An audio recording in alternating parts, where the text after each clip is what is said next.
Please help me escape my ex-husband. Victor Hale didn't move right away. He stood at the center of the foyer, eyes fixed on Nina, taking in the blood on her sleeve, the swelling on her face, the way she was barely holding herself upright. Then he asked, direct and cold, "Who did this?" "My ex-husband, Daniel Brooks." Victor's gaze didn't soften. "Why are you here?" Nina swallowed, forcing herself to stay standing. "He's taking my son." A brief pause. "Legally?" Victor asked. "Yes," she said quickly. "Or at least, he's making it look that way." Victor stepped closer now, just enough to study her expression. "Explain." Nina took a breath that trembled. "There's a custody hearing in 3 days. He already has a lawyer, witnesses, paperwork. He's saying I'm unstable, that I can't provide for Caleb, that I work too much, that I leave him alone." Her voice tightened. "None of it is true, but it sounds real on paper." Victor tilted his head slightly. "And the court believes him?" "They will," Nina said. "He's done this before. He knows who to talk to, what to say. He knows how to look like the reasonable one." Victor's tone remained calm. "And tonight?" Nina's fingers curled tightly at her sides. "He came to my apartment, waited outside, showed me the documents." She hesitated, then added, "He wanted me to panic." "Did you?" "Yes." She met his eyes. "But I didn't agree to anything." Victor watched her for a moment. "So he hit you?" Nina nodded once. "He said if I fight him, he'll make sure I lose everything. Not just custody. My job. My reputation." Her voice dropped. "He said I won't even be allowed near my son." Victor didn't react to the emotion. He focused on facts. "Where is the child now?" "With my neighbor, Mrs. Alvarez." "Is that safe?" "No," Nina answered honestly, "but it was the only place I could go." Victor turned slightly. "Marco." "Yes, sir." "Send a car. Bring the boy here." Nina looked at him, startled. "You'll protect him?" "I'll remove him from immediate risk," Victor corrected. Then he looked back at her. "That's not the same thing." Nina nodded quickly. "That's enough. That's more than enough." Victor studied her again. "Why didn't you go to the police?" "I did before," she said. "They filed reports. Nothing changed. He always comes back calmer, smarter." She paused. "He doesn't break the law in ways that matter on paper." "And restraining orders?" "He ignores them just enough not to get caught." Victor's eyes narrowed slightly. "So you came here instead?" "Yes." "Why?" Nina didn't hesitate this time. "Because he's not afraid of the law, but he would be afraid of you." The words hung in the air. Victor didn't respond immediately. "That's a dangerous assumption. It's the only one I have left." Silence stretched between them for a few seconds. Victor finally asked, "What exactly do you want from me?" Nina took a step forward, despite the pain. "Protection. For me and my son. And help in court. That's not a small request." "I know. It involves my time, my people, my resources." "Yes. And in return?" Nina blinked. I'll keep working. I won't cause problems. I won't speak about anything I see or hear here." Victor shook his head slightly. "You already do that. That's your job." Nina hesitated, then said quietly, "Then tell me what you want." Victor looked at her for a long second. "I'm not interested in charity cases." "I'm not asking for charity," Nina replied, her voice steadier now. "I'm asking for a chance to keep my son." Victor's gaze sharpened, noticing the shift. She wasn't begging the same way anymore. Still desperate, but more controlled. "Does your ex-husband have anything else?" he asked. "Criminal history. Financial leverage. Anything that can be used against him." Nina shook her head. "Nothing official. But he's connected. He knows people. That's how he keeps getting away with things." Victor considered that. "Names? I don't have proof, just patterns. That's not enough for court." "I know," she said. "That's why I came here." Victor exhaled slowly, as if weighing cost versus outcome. At that moment, Marco returned. "The boy is on the way. 10 minutes. Nina closed her eyes briefly, relief flashing across her face before she forced herself back under control. Victor noticed. "If I help you," he said, "this doesn't stay simple." "I don't need simple. You'll be questioned, pressured. Your past will be examined. Every mistake you've ever made will be used against you." "I already know that." You might lose anyway. Nina didn't flinch. Then I'll lose fighting. Victor held her gaze. And your ex-husband won't stop. Men like him escalate when they lose control. I know that too. Then why come here? He asked again, more quietly this time. Nina answered without hesitation. Because I'd rather face something dangerous than something certain. That answer landed differently. Victor took a step back, decision forming. If I get involved, he said. You follow my instructions. Completely. Nina nodded. Yes. No independent decisions. No emotional reactions in court. No contact with your ex-husband unless I approve it. Understood. And if I tell you to do something you don't like? Nina swallowed, then said, if it keeps my son safe, I'll do it. Victor studied her one last time, measuring whether she meant it. Then he nodded once. Fine, he said. Nina's breath caught. You'll help me? I'll make sure the court sees a version of the truth that holds, Victor replied. And I'll make sure your son isn't taken from you without a fight. That was all she needed. Thank you, she whispered. Victor turned away slightly. Don't thank me yet. We haven't won anything. Nina nodded, gripping the edge of the table to steady herself. For the first time since Daniel had shown up that night, her fear wasn't in control anymore. It was still there, sharp and real, but now it had direction. And that changed everything. Nina didn't sleep. Even after Mrs. Bell insisted she sit, even after someone brought a first aid kit and cleaned the cut on her lip, even after Victor's security confirmed that Caleb was upstairs in a guest room with Mrs. Alvarez watching over him, Nina's body refused to rest. She sat at the edge of a leather chair in a quiet sitting room just off the main hall. Hands wrapped around a cup of coffee that had long gone cold. Replaying every word Victor Hale had said. If I help you, you follow my instructions. Completely. She had agreed without hesitation. Now the weight of that agreement was settling in. The door opened without a knock. Victor stepped in, sleeves rolled slightly now, tie loosened just enough to suggest the night had shifted from formal business to something more personal, though nothing about him truly relaxed. He closed the door behind him and remained standing. You should be asleep, he said. I can't, Nina answered honestly. I didn't ask if you could. I'm telling you that you should. You have a court hearing in 3 days. You'll need a clear head. Nina shook her head slightly. If I sleep, I'll start thinking. And if I start thinking, I'll remember everything he said tonight. Victor watched her for a second, then moved to the chair across from her. He didn't sit immediately. Good, he said. Then let's use that. Nina frowned, not understanding. He sat down. We don't have the luxury of emotion right now. What matters is what can be proven, what can be built, and what can be controlled. Everything else is noise. Nina nodded slowly. Okay, start with your case, he said. What does your ex-husband have on paper? Nina straightened slightly, shifting from fear into focus. He has a stable income, a house in his name, no criminal record, and a lawyer who knows how to present all of that cleanly. And you? I rent. I work long hours. I don't have family nearby. My parents passed a few years ago. She hesitated. On paper, I look like a risk. Victor nodded once. And witnesses? He has 2 neighbors willing to say they've seen me leave Caleb alone. She clenched her jaw. It's not true. I leave him with Mrs. Alvarez or take him to after-school care. Do you have records of that? I think so. Some receipts. Text messages. Think is not enough, Victor said. We verify everything. Nina exhaled quietly, forcing herself to keep up. Victor leaned back slightly. Now tell me what he doesn't have. Nina blinked. What do you mean? What can't he prove? Victor clarified. She hesitated, then said, he can't prove I'm unfit. Because I'm not. Caleb is fed.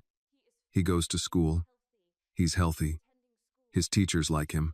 That's emotional truth, Victor said. We need structural truth. Nina pressed her lips together. Then I don't know. Victor studied her. You do. You're just not used to thinking this way. Silence stretched for a moment. Then Nina said quietly, he loses his temper. Victor didn't react. That's not useful unless documented. He doesn't hit in public. He doesn't leave evidence when it matters. Her voice hardened slightly. He's careful. Victor nodded. That's consistent. Nina looked up. You've seen this before. Yes. That was all he said, but it was enough. Victor continued. Then we don't try to prove what he hides. We expose what he can't control. Nina frowned. What does that mean? It means we shift the focus. We stop defending you and start questioning him.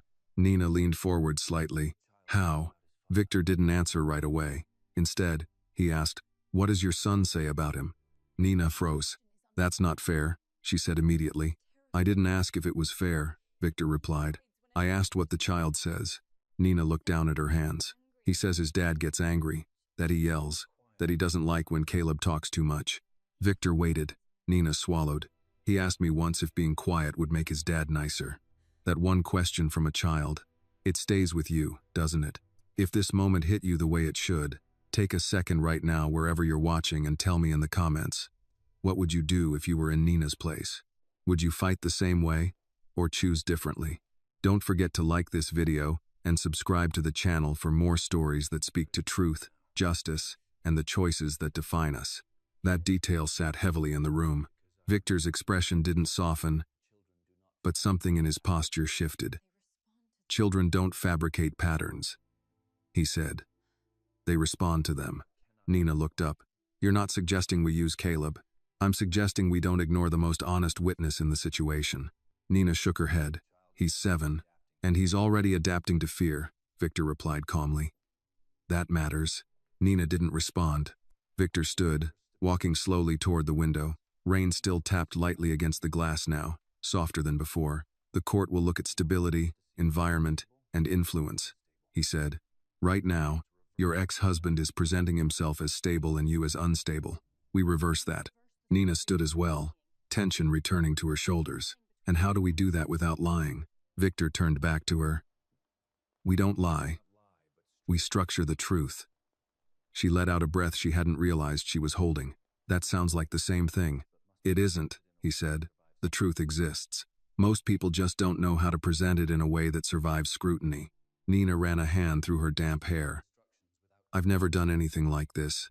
I know, Victor said. That's why you follow instructions. A brief knock came at the door. Marco stepped in. The attorney is here. Victor nodded.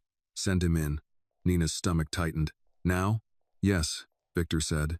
We don't wait. A man in his early 50s entered moments later, carrying a slim leather briefcase. He moved with quiet confidence, his expression alert but controlled. Mr. Hale, he said, offering a nod. Mr. Carter, Victor replied. This is Nina. The lawyer's eyes shifted to her, quickly assessing. You've had a difficult night. That's one way to put it, Nina said. He gave a small, understanding nod. Let's not waste time. I've reviewed the basic situation on the way over. We need to file an emergency motion before morning. Nina blinked. That fast? Yes, Carter said. Speed matters. If your ex-husband is as prepared as you say, he's already setting the narrative. We interrupt that. Victor gestured slightly. Sit. They all took seats around a low table. Carter opened his briefcase. I need details. Everything. Work schedule. Childcare arrangements. Financial records. School reports. Medical history for your son. Nina nodded, trying to keep up. I have most of that at home. We'll send someone to retrieve it, Victor said. Nina glanced at him. That's not necessary. I can go. No, Victor cut in. You don't leave this house tonight. She didn't argue. Carter continued. We're also going to file for a temporary protective order. Nina hesitated. I've tried that before. This time you won't be doing it alone, Carter replied calmly. Victor leaned back slightly. And we'll make sure it sticks. Nina looked between them. How? Carter closed his folder. By making sure the court sees a consistent, documented pattern, not just an incident. Victor added, and by making it clear that your ex-husband's behavior carries consequences beyond a courtroom. Nina understood what that meant without needing it explained. Silence settled again, but it felt different now, less like fear, more like pressure building in a direction. Carter stood. I'll begin drafting immediately. I'll need you to stay available for questions. I will, Nina said. After he left, Nina remained standing, her mind racing. Victor watched her. This is the part where most people hesitate. Nina looked at him. I don't have that option. No, he agreed. You don't. She took a steadying breath. What happens next? Victor adjusted his cuffs, returning to that controlled, precise version of himself. Next, we make sure your ex-husband understands something very clearly. Nina waited. Victor's voice was calm, almost quiet. He picked the wrong fight. For the first time that night, Nina didn't feel like she was reacting anymore. She felt like something had started. Nina barely noticed when the house grew quiet. At some point after the lawyer left, the staff returned to their routines. The lights dimmed, and the storm outside softened into a steady, distant rain. But inside the sitting room, time seemed to move differently. Nina remained standing near the table, her arms folded tightly across her chest, as if holding herself together required physical effort. Victor hadn't left. He stood near the window, looking out into the darkness beyond the glass. The reflection of the room framed him in sharp lines, controlled, still, distant. For a man who had just committed to intervening in someone else's life, he didn't look like someone offering help. He looked like someone calculating consequences. Nina broke the silence first. "Why are you doing this?" Victor didn't turn around. "We already discussed that." "No," she said, her voice quieter but firmer. "You said what would happen. You didn't say why." That got his attention.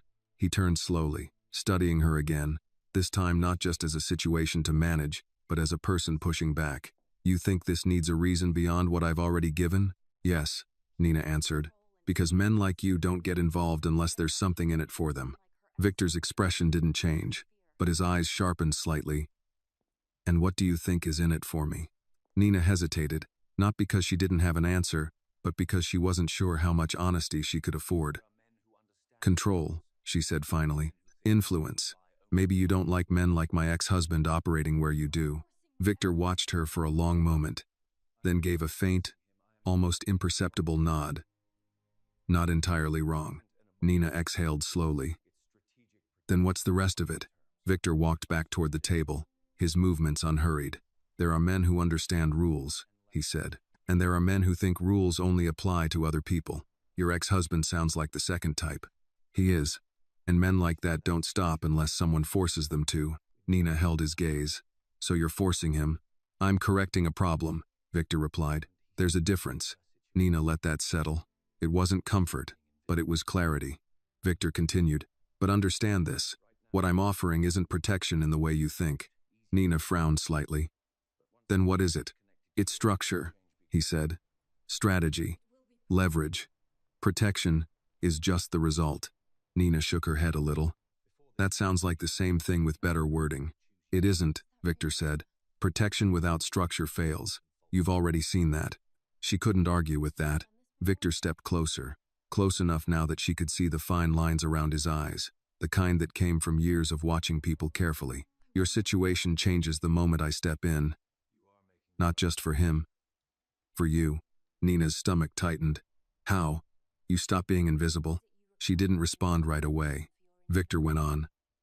"Right now, you're just another woman in a custody dispute. Low priority. Easy to dismiss. Once my name is attached to you, that changes." "In a good way?" she asked. "In a permanent way," he answered. That was more honest than reassuring. Nina looked down for a moment, processing. "So I lose the ability to go back." Victor didn't hesitate. "Yes." The word sat between them, heavy and final. Nina let out a slow breath. "I didn't have much to go back to anyway." "That's not entirely true," Victor said. "You had a version of control. Limited, but yours. You could choose your risks. After this, the risks will choose you." Nina looked up again. "And you think that's better?" "I think it's real," he said, "and reality is easier to manage than false security." She studied him, trying to understand the man behind the words. "You've done this before." Victor didn't answer directly. "I've seen what happens when people wait too long to act." Nina nodded slowly. "And what happens? They lose something they can't get back." That landed harder than anything else he had said. Nina's voice softened. "I'm not losing my son." Victor held her gaze. "Then you're making the right choice." Silence followed, but it wasn't empty. It felt like something settling into place. After a moment, Nina asked, "What do you need from me?" Victor didn't hesitate this time. "Discipline." She frowned slightly. "That's vague." "It's not," he said. It means you don't react emotionally when he provokes you. It means you don't speak unless you're certain of what you're saying. It means you follow instructions even when you don't understand them. Nina crossed her arms again, more out of habit than defensiveness. And if I mess up? Victor's tone didn't change. Then he uses it against you. That was simple enough. Nina nodded once. All right. Victor studied her, as if measuring whether that agreement would hold under pressure. There's something else. Nina waited. You don't underestimate him, Victor said. Men like your ex-husband survive because people assume they'll make obvious mistakes. They don't. I don't underestimate him, Nina replied quietly. I married him. That was enough. Victor's gaze lingered on her for a second, then shifted slightly. Good. Nina hesitated, then asked, And you? What about me? What do I call this? She said. This arrangement. Victor considered the question. You call it temporary. Nina gave a small, humorless smile. That's not very convincing. It's not meant to be, he said.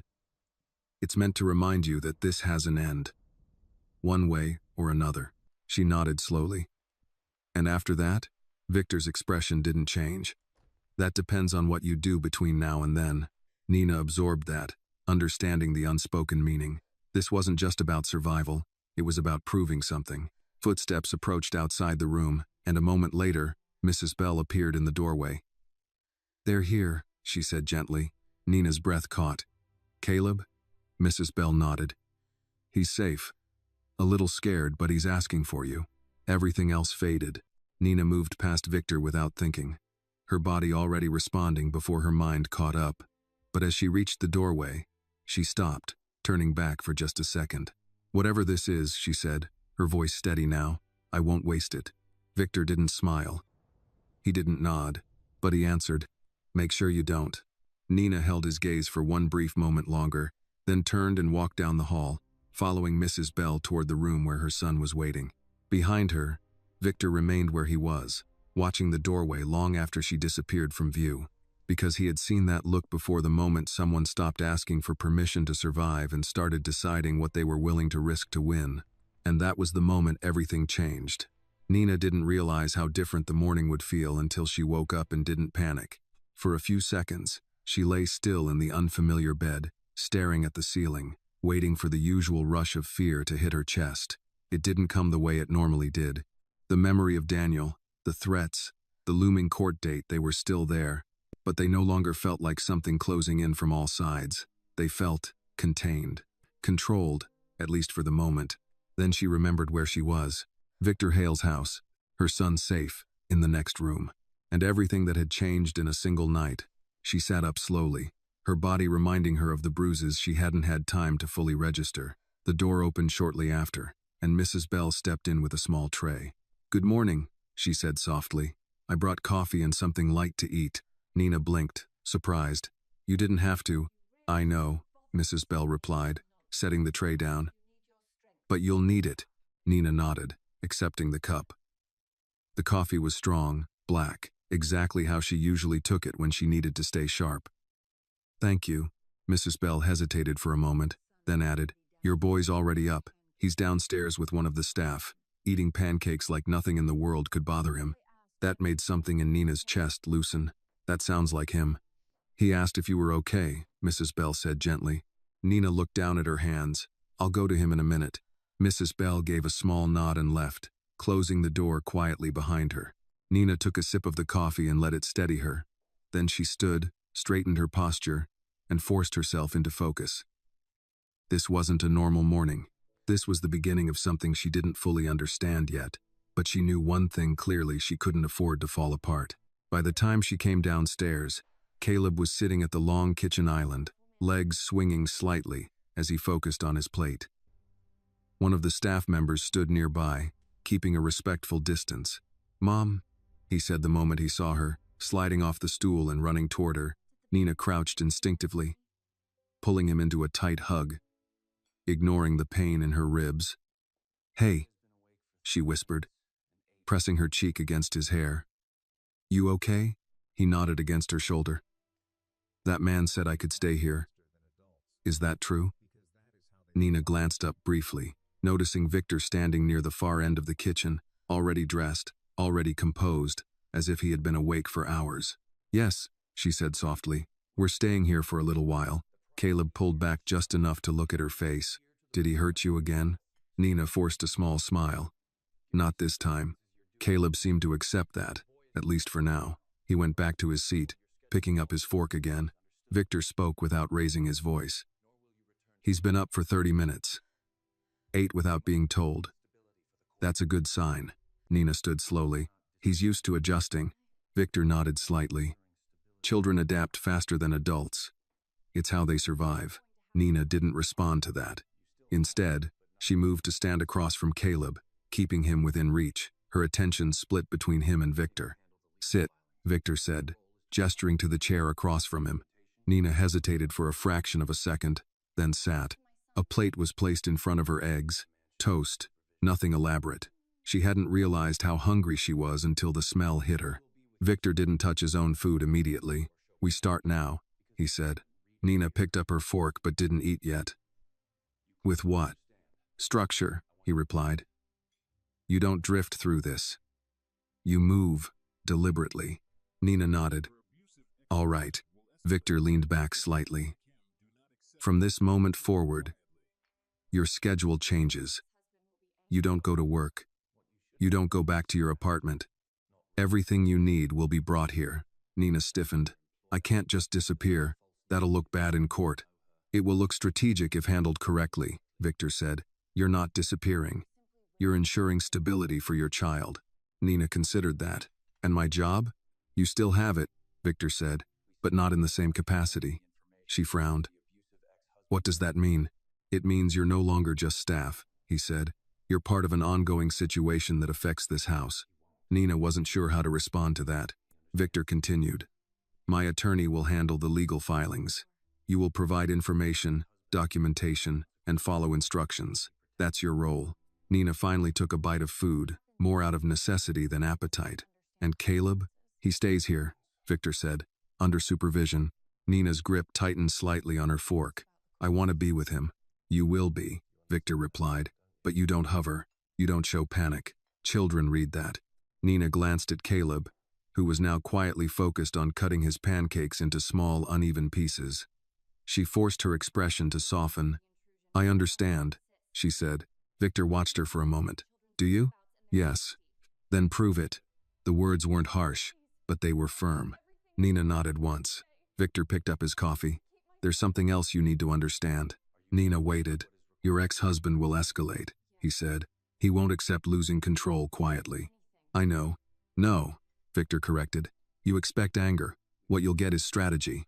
Nina's expression tightened. "What does that look like?" "He'll contact your employer. Try to get you fired. He'll reach out to people who know you, build a narrative. He may even attempt to approach your son through indirect means." Nina felt a cold edge creep back into her chest. "And we just wait for that?" "No," Victor said. "We prepare for it." Nina leaned forward slightly. "How?"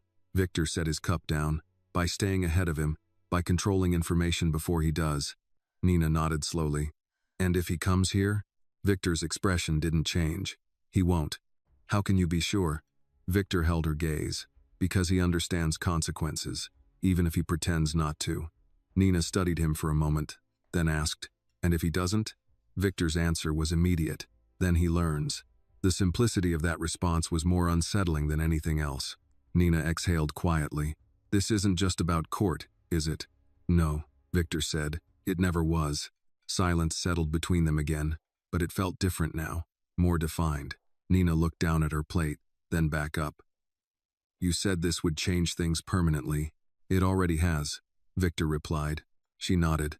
"Then I need to know something." Victor gestured slightly for her to continue.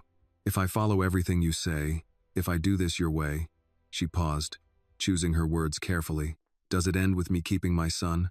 Victor didn't answer right away. Instead, he asked, "Are you willing to do what's required to make that happen?"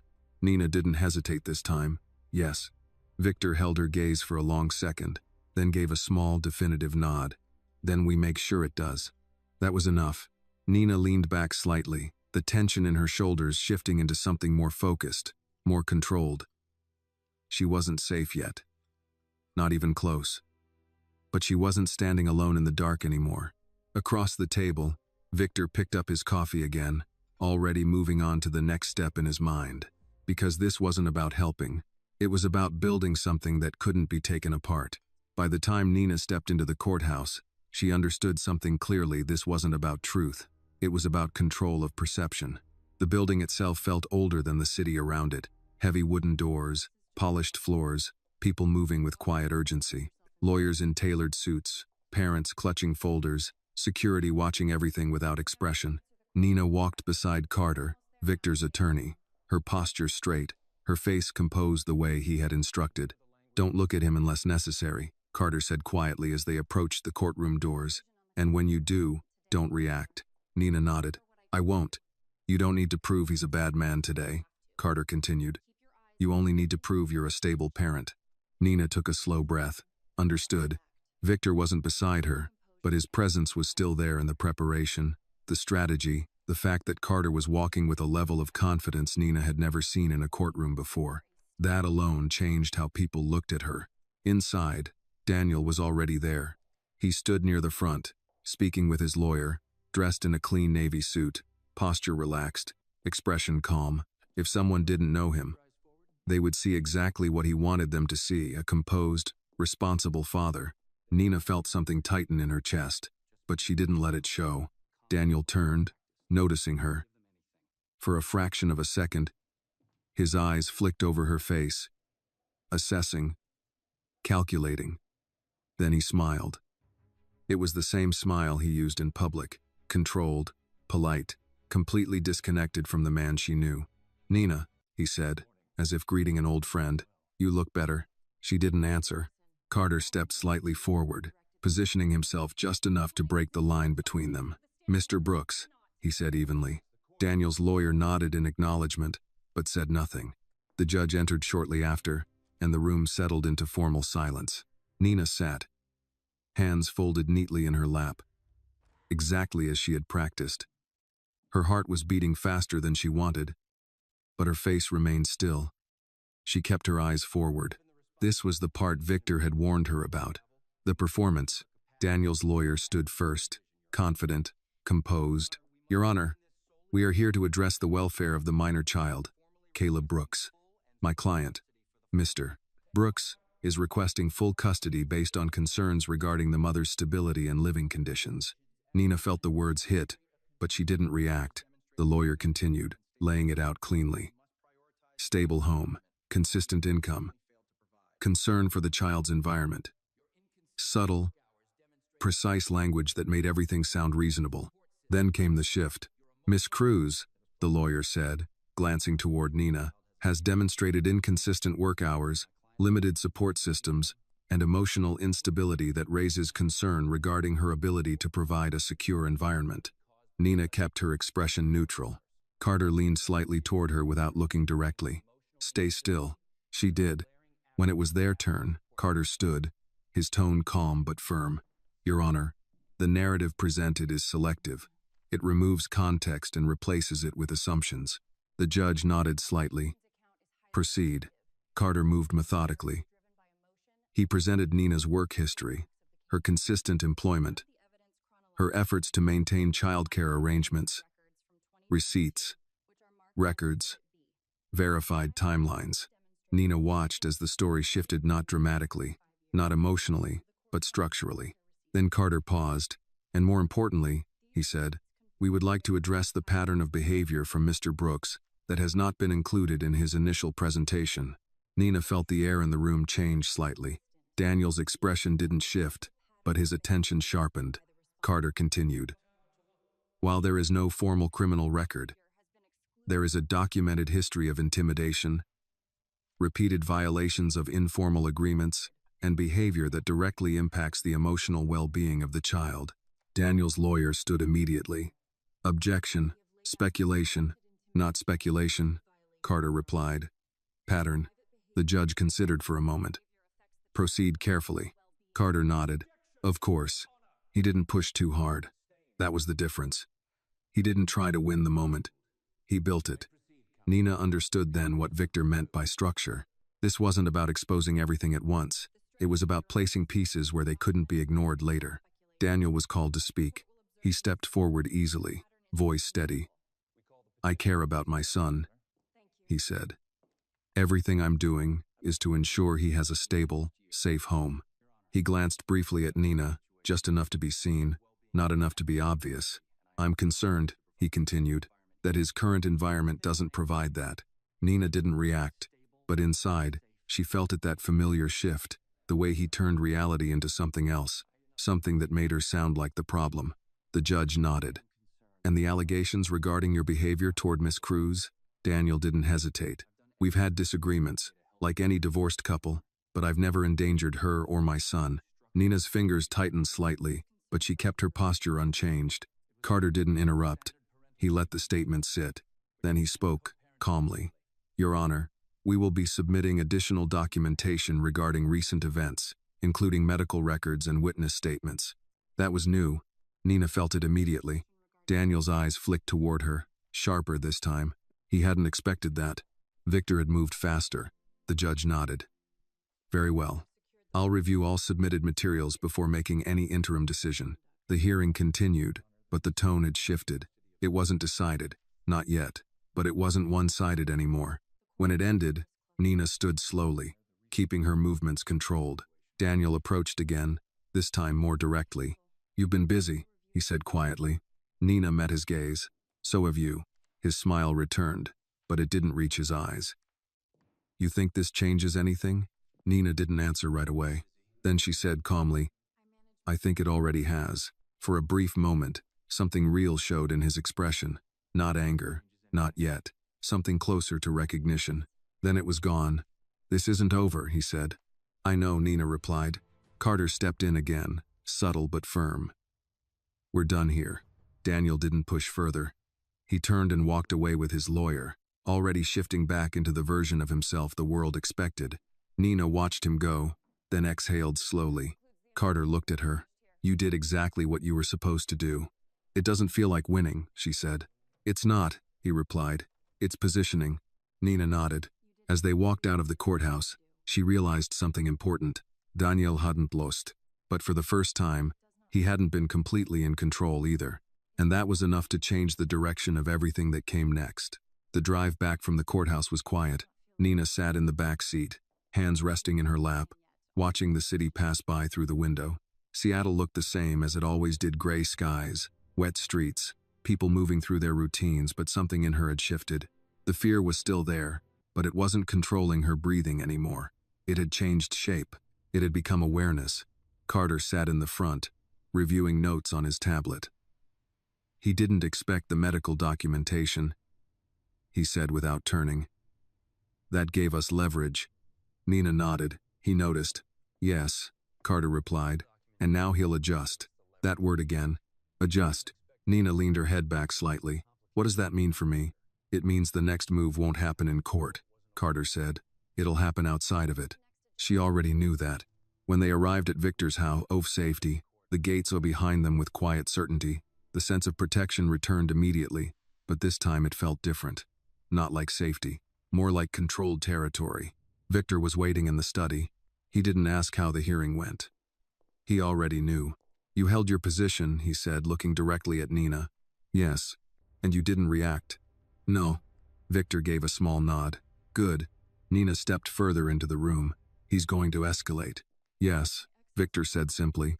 There was no hesitation, no uncertainty, just fact. Nina crossed her arms, not defensively, but to steady herself. "Then, I need to know what that looks like." Victor walked toward the desk, picking up a folder. "It starts with pressure, indirect at first." Nina waited. "He'll contact your employer," Victor continued. "Raise concerns. Suggest liability. They'll consider letting you go to avoid complications." Nina frowned. "They wouldn't just fire me over that." Victor looked at her. "They would if it protects them." She didn't argue. "And your neighbors?" he added. "He'll talk to them, shape their perception, make you look unstable, unreliable." Nina exhaled slowly. "He's already started that." "Yes," Victor said, "but now he'll do it more carefully." Nina stepped closer to the desk. "And Caleb?" Victor's expression remained unchanged. "He'll try to reach him emotionally." Nina's jaw tightened. He won't get the chance. Victor held her gaze. That depends on you. The words landed harder than she expected. What does that mean? She asked. It means you don't let your guard down just because you're inside these walls, Victor said. You stay consistent. With him, with yourself. Nina nodded slowly. I will. There was a brief knock, and Marco stepped in. We have something. Victor didn't look away from Nina. Say it. Your ex-husband contacted Nina's employer this morning, Marco said. Filed a formal complaint. Claimed she's unstable and a liability to the workplace. Nina closed her eyes for a second. That was fast. Victor didn't react. Response? They're reviewing her employment status. Nina let out a quiet breath. So that's happening. Victor looked at Marco. Handle it. Marco nodded. Already in motion. He stepped out without another word. Nina watched the door close. You're going to fix that. I'm going to control the outcome, Victor corrected. Nina looked back at him. That's the same thing. No, he said calmly. Fixing implies restoring something to what it was. That's not possible anymore. She understood. Victor continued. Your life isn't going back to what it was. We're building something new that requires different decisions. Nina nodded, though the weight of that statement pressed down harder now. Sit, Victor said. She did. He placed the folder on the desk and opened it. These are the preliminary documents Carter submitted. Medical reports, timelines, statements. It's enough to shift the court's attention, but not enough to secure a final decision. Nina leaned forward slightly. So what's missing? Consistency, Victor said. Pattern. Evidence that doesn't rely on interpretation. Nina frowned. But he doesn't leave evidence. Victor looked at her. Then we make him. She stilled. How? Victor didn't answer immediately. He studied her, as if measuring whether she was ready for the next step. By forcing him into situations where he has to react, he said finally. Nina felt a slow tension build in her chest. That sounds risky. It is. And if it goes wrong? Victor's tone didn't change. Then we adjust. That wasn't comforting, but it was honest. Nina looked down at the documents, then back up. You're turning this into something bigger than court. It already is, Victor said. She nodded slowly. Silence settled between them again, but it didn't feel uncertain. It felt like preparation. Then Nina spoke, more quietly. He's not going to stop. Victor didn't hesitate. No. He'll keep pushing until something breaks. Yes. Nina held his gaze. Then it won't be me. That answer stayed in the air for a moment. Victor nodded once. Good. Another knock came at the door, softer this time. Mrs. Bell stepped in. Nina. Your son's asking for you. Nina stood immediately, the tension in her body shifting into something more focused. I'll be right there, she said. Mrs. Bell gave a small smile and stepped back. As Nina moved toward the door, Victor spoke again. One more thing. She turned. When he tries to provoke you, Victor said, and he will, you don't respond the way he expects. Nina met his eyes. I won't. Fear is predictable, Victor continued. Control is not. Nina nodded. Then I'll stop being predictable. Victor watched her for a moment, then said, That's when you become dangerous. Nina didn't respond to that. She simply turned and walked out of the room, heading toward the sound of her son's voice. Down the hallway, Caleb was sitting on the floor with a small set of building blocks someone had brought out for him. He looked up when she approached, his face lighting up in a way that cut through everything else. Mom, he said, look what I made. Nina knelt beside him, ignoring the ache in her ribs again. That's pretty good, she said, her voice softening completely. He grinned. It's a house. She looked at the small structure, uneven but standing. Yeah, she said quietly. It is. Caleb leaned against her side, comfortable, safe, unaware of the strategy unfolding around him. Nina wrapped an arm around him, holding him just a little tighter than usual, because now she understood something clearly. Fear wasn't going away. It was changing, and if she didn't learn how to control it, someone else would use it against her. By the third day, Nina understood something clearly. Daniel wasn't reacting anymore. He was adapting. The first sign came in the form of silence. No calls, no messages, no visible attempts to reach her. On the surface, it looked like he had backed off, like the pressure had eased, but Nina had already learned better. Men like Daniel didn't stop. They shifted. She was in the study when Carter walked in without his usual brief introduction. That alone told her something had changed. He's filed additional documentation, Carter said, placing a folder on the table. Nina straightened slightly. What kind? Character statements, Carter replied. 3 of them. One from a former coworker, one from a neighbor, and one from a school contact. Nina frowned. School contact? Carter opened the folder, sliding a document toward her. Administrative assistant. Claims you've been late picking Caleb up multiple times. Suggests inconsistency. Nina's jaw tightened. That's not accurate. It doesn't have to be, Carter said calmly. It just has to sound consistent. Nina looked up. He's building volume. Yes, Carter said. He's reinforcing his narrative. Victor, who had been standing near the window, spoke without turning. He's doing it correctly. Nina glanced at him. Correctly? He's not attacking directly, Victor said. He's layering doubt. Nina felt that settle in. So what do we do? Victor turned, his expression unchanged. We stop responding to the surface. Carter nodded slightly. We need something that shifts the weight entirely. Nina frowned. Like what? Victor stepped closer to the table. Something he can't explain away. Nina looked between them. You said before we'd make him react. Yes, Victor said. And now? Now we force a mistake. Nina's stomach tightened. How? Victor didn't answer immediately. Instead, he asked, has he tried to contact you directly since the hearing? No, Nina said. Not once. Then he's waiting, Victor replied, which means he believes he's still in control. Nina leaned back slightly. And you want to take that away? Yes. Carter closed the folder. There's an option, he said. But it's not clean. Nina gave a small, humorless breath. Nothing about this is clean. Carter looked at Victor, then back at Nina. We create a situation where he believes he has an advantage. Something he can't ignore. Nina's eyes narrowed slightly. You want to bait him? Victor answered instead. We give him an opportunity to prove who he is. Nina stood slowly. And what does that cost me? Victor met her gaze. Control. Silence filled the room. Nina processed that. Meaning? You'll have to interact with him, Victor said. On our terms. Her chest tightened slightly. Directly? Yes. Nina shook her head once instinctively. That's exactly what he wants. Victor didn't disagree. Yes. Then why would we give it to him? Because we control the environment, Victor said. Not him. Nina looked at Carter. And this helps in court? If handled correctly, Carter replied. It creates documented behavior, real time, not statements, not assumptions. Nina exhaled slowly. And if it goes wrong? Victor's voice remained steady. Then we shut it down immediately. Nina let that sit for a moment. Then she asked, what exactly are we setting up? Victor moved to the desk, pulling out a single sheet. You request a meeting. Nina stared at him. He won't trust that. He doesn't need to trust it, Victor said. He needs to want it. Nina thought about that.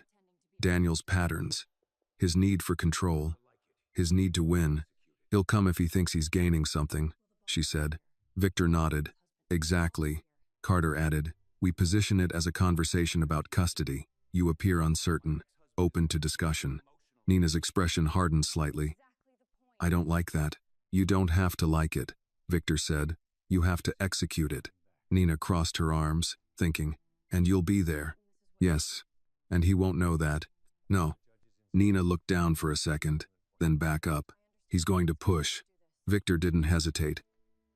That's the point. Nina took a breath, steadying herself. All right. Carter watched her carefully. You're sure? Nina nodded once. If this exposes him, then it's worth it. Victor studied her for a long moment, then said, good. The plan came together quickly after that. The meeting would take place in a neutral location, a small cafe not far from Nina's old apartment. Public enough to avoid immediate escalation, controlled enough for Victor's people to monitor everything. Nina would go alone. At least, that's how it would look. By the time evening came, everything was in place. Nina stood in front of the mirror in one of the guest rooms, adjusting her jacket. She looked like herself again. Not the version of her from the courthouse. Not the version from the night she ran. Just Nina. That was intentional. Victor stepped into the room without knocking. You're ready. Nina met his reflection in the mirror. I think so. That's not what I asked. She turned to face him. Then yes, I'm ready. Victor walked a few steps closer. He will test you. I know. He'll try to provoke you emotionally. I won't react. Victor's gaze stayed fixed on her. He'll say things about your son. That hit differently. Nina's expression tightened for just a second, then steadied. I still won't react. Victor nodded once. Good. Nina hesitated, then asked quietly, what if I want to? Victor didn't soften. Then you don't. That was the answer she needed, even if she didn't like it. They arrived at the cafe 10 minutes early. Nina sat at a small table near the window, hands resting calmly in front of her. She didn't look around. She didn't search for Victor or the others. She trusted they were there. At exactly 7:02, Daniel walked in. He spotted her immediately. Of course he did. He approached slowly, confident, controlled, the same version of himself he always presented in public. But his eyes were sharper now, more alert. Nina, he said, taking the seat across from her. I didn't expect this. I needed to talk, she said, keeping her tone even. He studied her for a moment. That's new. Nina didn't respond to that. This situation isn't good for Caleb. Daniel leaned back slightly. I agree. That alone told her everything she needed to know. He thought he was winning. Nina continued. I don't want this to turn into something worse. Daniel smiled faintly. It doesn't have to. There it was. The opening. Nina held his gaze. Then maybe we find a way to resolve it. Daniel leaned forward slightly, his voice lowering. You mean you stop fighting? Nina didn't react. That would solve a lot of problems, he added. Nina let a small pause sit between them. Only if I trust you. Daniel's expression shifted just slightly. You don't? Nina looked at him steadily. Should I? For a brief second, something real flickered in his eyes. Not anger, not yet, but something close. And that was the moment Victor had been waiting for, because now Daniel wasn't performing anymore. He was reacting, and once that started, it was only a matter of time before he made a mistake. Daniel didn't answer Nina's question right away. Should I? The words stayed between them, quiet but sharp. For a brief moment, the version of him that knew how to perform slipped just enough to reveal something underneath irritation, calculation, something darker that didn't fit the calm image he'd been building. He leaned back again, slower this time. You always did have a way of twisting things, he said. That's part of the problem. Nina didn't react. I asked a simple question, and I'm giving you a simple answer, Daniel replied. You don't trust me because you don't want to. Nina let a small pause settle before speaking again. I don't trust you because I've seen what happens when I do. That landed. Daniel's jaw tightened slightly. Not enough for anyone watching casually to notice, but enough for Nina to recognize. He was losing control of the conversation. You're making this harder than it needs to be, he said, voice still measured. This isn't about you and me. It's about Caleb. Nina nodded once. Exactly. Then stop fighting, Daniel said. Let him have stability. Nina looked at him steadily. You mean your version of it? It's better than what you can offer, he replied without hesitation. There it was. Not anger, not yet, but certainty. Nina leaned back slightly, her posture relaxed, her tone unchanged. You're very confident. I'm realistic. No, Nina said quietly. You're convinced you've already won. For a second, Daniel didn't speak. Then he smiled again. But this time it felt thinner. Maybe I have. Nina held his gaze. Then why meet me? That question shifted something. Daniel's eyes narrowed slightly. Because you asked. That's not enough, Nina said. He leaned forward again, lowering his voice. Because I wanted to see if you'd finally understand what's happening. And what's that? Nina asked. That you don't have leverage, Daniel said. You never did. Nina let that sit. Then she said calmly, You're wrong. Daniel's expression didn't change, but something behind it did. That's the problem, he said. You still think this is a fight you can win. Nina didn't respond immediately. She let the silence stretch just long enough. Then she said, I'm not trying to win. Daniel frowned slightly. Then what are you doing? I'm making sure Caleb is safe. He would be safe with me. Nina shook her head just once. No. He'd be controlled. That word hit. Daniel's hand tightened slightly on the edge of the table. You're projecting. No, Nina said. I'm remembering. Another pause. Then Daniel shifted. It wasn't dramatic. It wasn't loud. But it was real. "You think you can sit here?" he said quietly. "And pretend you're in control now?" Nina didn't react. "That's new," he continued. "Someone's been coaching you." Nina said nothing. Daniel studied her more closely now. "Victor Hale." She still didn't respond. Daniel let out a small breath, something between a laugh and a warning. "You really think hiding behind him changes anything?" Nina finally spoke. "I'm not hiding." Daniel leaned in, his voice lower now, more focused. "You walked into something you don't understand." Nina met his gaze. "Maybe. And you think he's protecting you?"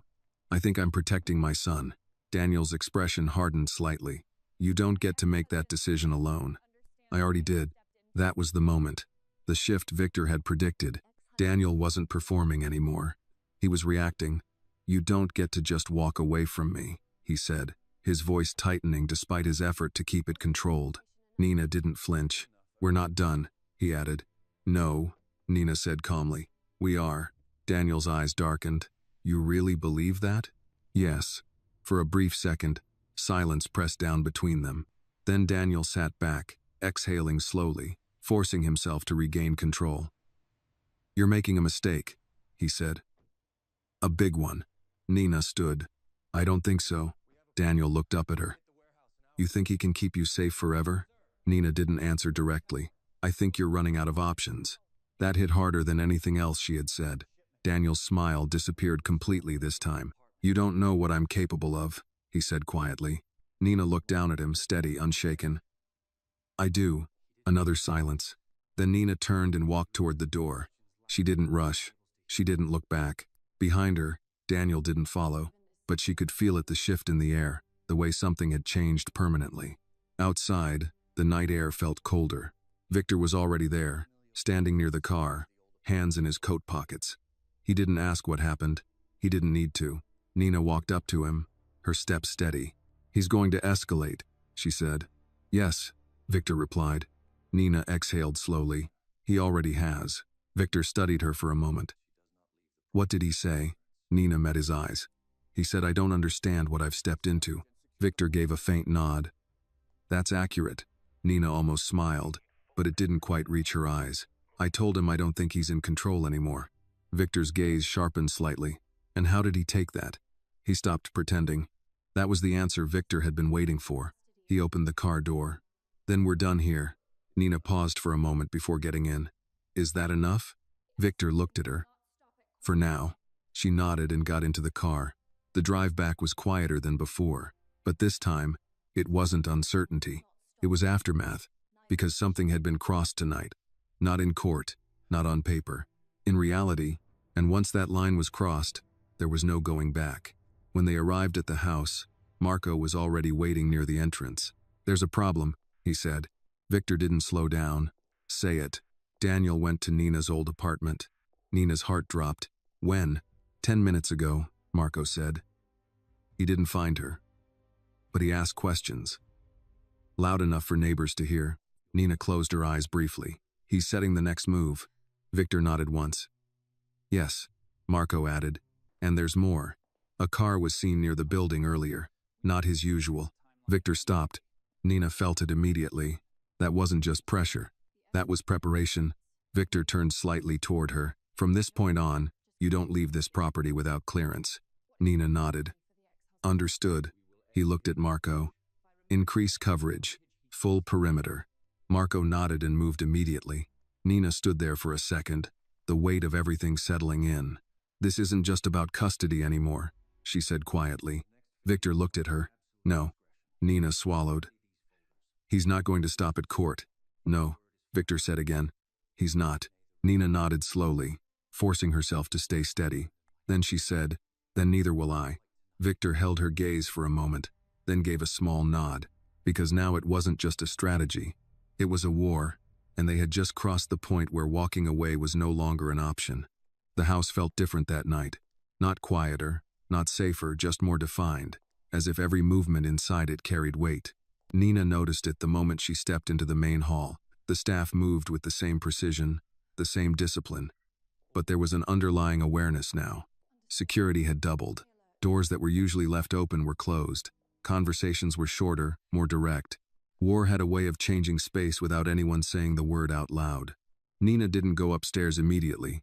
Instead, she stood for a moment near the base of the staircase, letting everything settle. The meeting with Daniel replayed in her mind, not as fear, but as confirmation.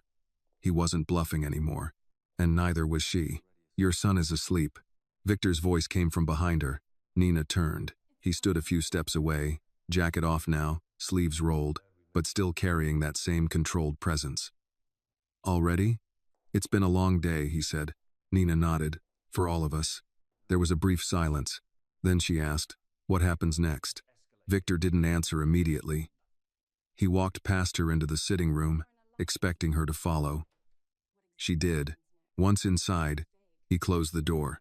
"Daniel escalates," he said. "We respond." Nina crossed her arms slightly, leaning against the back of a chair. "That's not specific." "It's not meant to be," Victor replied. "Specific plans change. Direction doesn't."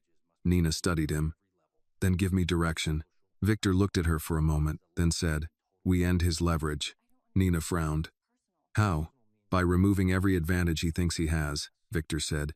"Legal, social, and personal." Nina pushed off the chair, stepping closer. "Legal? I understand. Social? Maybe. But personal?" Victor met her gaze. "Control." Nina's chest tightened slightly. "He's already losing that." "No," Victor said calmly. "He's losing access." "That's not the same thing." Nina let that settle. Victor continued. "Control is what he believes he still has over you. Your reactions, your fear, your hesitation." Nina shook her head once. "That's gone." Victor stepped closer. "Is it?" The question landed harder than expected. Nina didn't answer immediately. Victor watched her carefully. "If he called you right now and said he had your son, what would you do?" Nina's breath caught for half a second. "That's what I thought," Victor said. She straightened. "That's not the same thing." "It is," he replied. "Control isn't about what happens. It's about what he believes he can make happen." Nina exhaled slowly. "So we take that away?" "Yes." She nodded. "Then we finish this." Victor's expression didn't change. "We're getting there." Another silence settled between them, but this one felt heavier, more final. Nina looked down for a moment, then back up. "There's something I need to know." Victor gestured slightly. "Ask." "When this is over," she said, "what happens to me?" Victor didn't answer right away. Nina held his gaze. "You said everything changes, that I don't go back to what I was. So what does that mean?" Victor walked slowly toward the window, his reflection faint against the glass. "It means you won't be the same person who walked into this house." "I already know that," Nina said. "I need to know what comes after." Victor turned back to her. "That depends on what you want." Nina let out a quiet breath. "I want my son safe." "You'll have that." "And after that?" Victor studied her for a long moment, then said, "After that, you decide whether you return to a life that nearly destroyed you, or step into something different." Nina frowned slightly. "Different how?" Victor didn't soften his tone. "More visible, more protected, more complicated." Nina almost smiled, but there was no humor in it. "That sounds like a warning." "It is." She nodded slowly. "And you? What about me?" he asked. Nina hesitated, choosing her words carefully. "Where do you fit into that?" Victor didn't look away. "I don't fit into anything. I create structure." "That's not an answer." "It's the only one I'm offering right now." Nina held his gaze, searching for something more, but he didn't give it. Instead, he shifted slightly. "There's something else you need to understand." Nina waited. "This doesn't end cleanly," Victor said. "There's no version of this where everything returns to normal." "I'm not looking for normal," Nina replied. "Good," he said, "because it doesn't exist." Another pause. Then Nina asked quietly, "Why didn't you walk away?" Victor's eyes narrowed slightly. "From what?" "From this," she said, gesturing lightly. "From me." Victor didn't answer immediately. For the first time since she had met him, there was a brief moment where he seemed to consider the question rather than dismiss it. "Because you didn't," he said finally. Nina blinked. "That's not the same thing." "It is," Victor replied. "Most people in your position would have backed down. You didn't." Nina shook her head slightly. "I didn't have a choice." "Everyone has a choice," Victor said. "They just don't always like the options." Nina let that sit. Victor stepped closer, stopping just a few feet away from her. You chose to fight. That matters. Nina's voice softened. It matters to you. Yes. The simplicity of that answer caught her off guard. For a moment, neither of them spoke. Then Victor said something that shifted everything. You fought like someone who doesn't belong on her knees. Nina's breath slowed slightly. What does that mean? It means you don't belong where you started, he said. Not anymore. Nina held his gaze, her mind trying to process where this was going. Victor continued, his tone still calm, still controlled, but carrying something new beneath it. You've been living in survival mode. Reacting. Adjusting. That ends here. Nina felt something shift in her chest. Then what replaces it? Victor didn't hesitate. Choice. Silence filled the room again, but this time it felt different. Nina looked down for a second, then back up. And what are my options? Victor's gaze didn't waver. You can take your son and build a new life, he said. Different city, new start. I can make that happen. Nina listened, her expression unreadable. Or, Victor continued, you can stay. Nina's eyes narrowed slightly. Stay? In this world, he said, with protection, with structure, with resources you didn't have before. Nina's voice was quieter now. That's not free. No, Victor said. It's not. Nina took a breath. Then say it clearly. Victor held her gaze, then said, I don't make long-term investments without purpose. Nina understood, but she needed to hear it. Victor didn't look away. You've proven you can stand your ground, he said. You've proven you can adapt. That has value. Nina's heart beat a little faster, though her face remained calm. And you're offering me what exactly? Victor's answer was steady. A place where you're not vulnerable. Nina shook her head slightly. That's not specific. Victor stepped closer, his voice lower now, more direct. I'm offering you a different role in this house. Nina didn't move. And what does that mean? She asked. Victor didn't hesitate. It means you don't go back to being staff. The words settled heavily between them. Nina's breath slowed. And my son? She asked. He grows up protected, Victor said, without fear. Nina searched his face. That sounds like more than just protection. Victor didn't deny it. Nina took another breath, steadying herself. Say it. Victor's voice didn't change. You become part of this family. The weight of that statement hit harder than anything else that night. Nina stood completely still. And what does that make me? She asked quietly. Victor answered without hesitation. My wife. Nina didn't respond right away. Her mind moved through everything at once the night she ran. The courtroom, Daniel's voice, Caleb's face, the way fear had shaped every decision she had made for years. And now this. Something completely different. She looked at Victor, really looked at him, but as someone offering her a future she had never imagined. Dangerous, controlled, protected, complicated. Nina exhaled slowly. You don't do anything without reason, she said. No, Victor replied.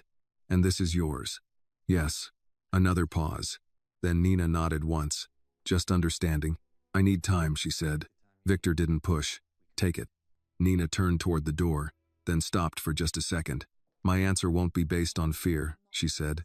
Victor's voice was calm behind her. It shouldn't be. Nina nodded slightly and walked out of the room. Upstairs, her son was sleeping peacefully, unaware of the choices waiting below. Nina stood in the doorway for a moment, watching him, because for the first time in a long time, she wasn't just trying to survive. She was deciding who she was going to become. This story reminds us that justice is not always given, it is often built through courage, discipline, and difficult choices. Fear can control a person only as long as they allow it to, but the moment someone decides to stand firm, everything begins to change. It also reveals a deeper truth. Not all protection comes from systems meant to defend us, and sometimes survival requires stepping into uncomfortable, even dangerous territory. In the end, the story teaches that strength is not about never being afraid, but about choosing what matters most and refusing to lose it, no matter the cost. This video is a work of fiction created with the assistance of artificial intelligence. All characters, events, and situations are not real and do not represent any actual people or true stories. The content is intended for storytelling and emotional illustration only,